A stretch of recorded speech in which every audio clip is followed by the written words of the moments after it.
make this day extraordinarily productive, and also it's going to just be plain fun. I sort of imagine, anybody ever seen curling, that funny thing to go sliding down ice, and there's somebody furiously brushing the ice in front of them? Well, you are the curling stone, and there are 26 people furiously brushing the ice in front of us to have a really great day.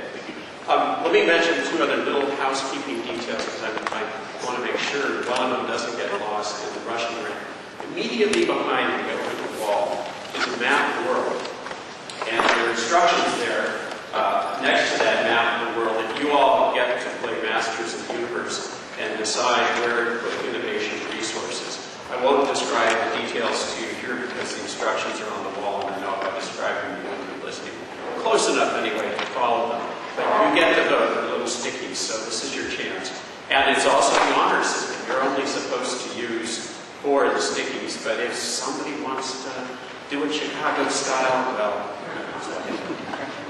the other housekeeping detail, very, very important housekeeping detail. David Kirkpatrick, stand up and go.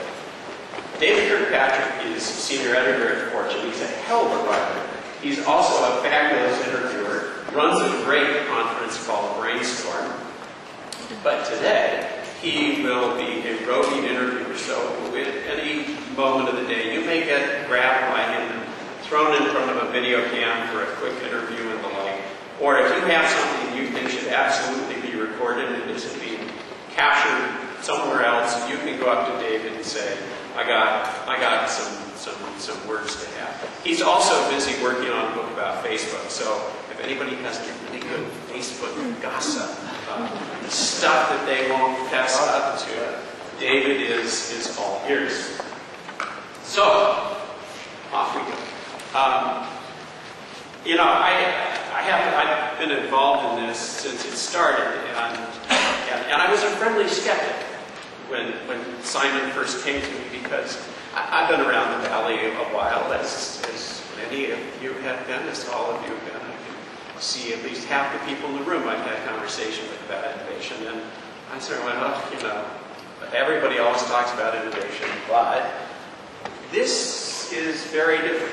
You're about to see some really interesting insights that come out of this. And we're going to start off with the context setter here first. And I just know, 100 years ago, the word innovator was an insult flung at someone who dared to do something different. It truly was an insult 100 years ago. Today, it's imperative. Not just for Silicon Valley companies, but it's everybody now is talking innovation, individually, communities, national governments, and the like. And yet at the same time, if you think about it, there is very little understanding about what innovation is. And it is surrounded by this fuzzy, sentimental halo of it being, in fact, a very good thing, and that we should all do it. In fact, most people don't innovate. Most people don't like change. I always think of Mark Twain's immortal observation, all for progress. It's change, my objective.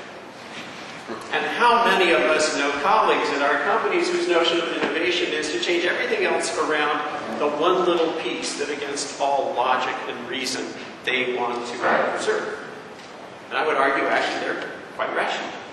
If you think about it, in the natural world, the word for innovation is called mutation. Biologists call innovation mutation. And mutation is something species only do when they're under stress, because for the most part, it's lethal. And I've always thought in Silicon Valley, we intrinsically understood that when we started building our buildings. A lot of people don't realize Silicon Valley's key advantage is our buildings are 2 stories high and they're surrounded by grass. And so when people jump, they just sprain their ankle. For many years, my window looked across in John Doerr's window. And about 3 times a day, jump up the window, go right around, and then the front, and jump out again. So it's a very strange thing. We love it, we hate it, we don't know what it is. But, you talk about stress. The sense I have is that we're truly fleeing into the future at the moment. Whether it's a company fleeing from its success, knowing that it's not sustainable, or a region fleeing, trying to get its edge and stay on the edge. That there is this sense we're being driven forward by this ineffable something we don't quite understand. I think today is going to be, I will make a bet that there is not a person in this room who's not going to walk home at the end of these 2 days with a completely changed notion of innovation.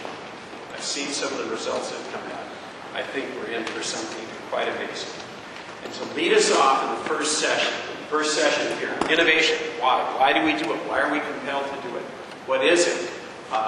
To lead us, we have 3 fabulous presenters, but we're going to start with Manuel Treitenberg, who, as you heard, was in on the birth of this thing. Now, apart from being the first one to talk to Simon, Manuel has a couple of qualifications.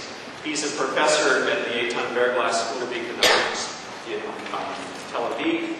He is head of the Israeli National Economic Council and has played a key role in Israel. So if anybody has wondered why a nation that is just slightly larger than San Bernardino County here in California is this astounding center of innovation, well, his fingerprints are all over it. And by the way, if you get a chance to look at his website, his Purim pictures are not to be missed. That one of you dressed as a hippie is awesome. Well, the floor is yours.